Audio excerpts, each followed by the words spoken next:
And as I started sharing the story and how yes and worked and my personal tale, and I got a standing ovation at like 9 a.m. in this conference room totally unexpectedly, and people started telling me their personal stories. Not all about unplanned pregnancies, but it doesn't matter. We all have a story. And when I was realizing I was getting into this space of advocacy unwillingly at first, of talking about that and realizing that those hard conversations can only happen with yes and. Because, boy, if there's a hot topic in our country or maybe in the whole world, it's what to do if there's an unplanned pregnancy, because there are 3 choices, whether or not you like or agree with those choices.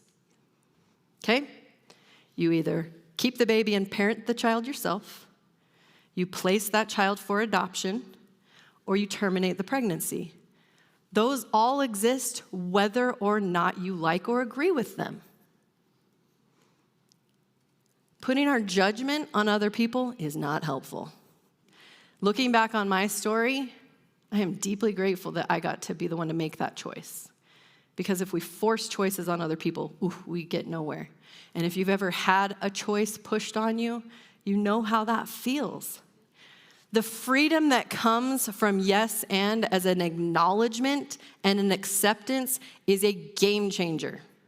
I can have very difficult conversations around things with people who have totally different views than me because I say, yes, I hear you. And I've heard thousands of stories by now. This has been years. Thousands of stories that people tell me the way they've been affected by something in their life. And they usually are still whispering it to me because they're not able to say it out loud yet. As I got into public speaking coaching, which I didn't really mean to do either, but people are like, how do you do that? And I'm like, you better not care at all what people think about you. If you want to, are you sure you want to do this?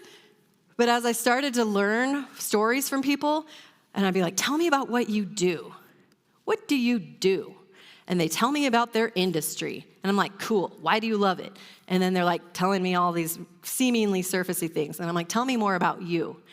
And without fail, there is some way, there is a story deep within them that changed who they are at their core. And it was usually something really traumatic. And I want you guys to understand this, how many people are carrying these things around, these heavy burdens, because they can't share them.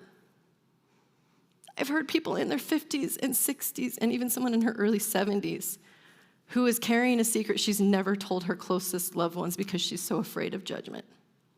That is not the way that we should be living our lives. We should be saying, yes, I hear you.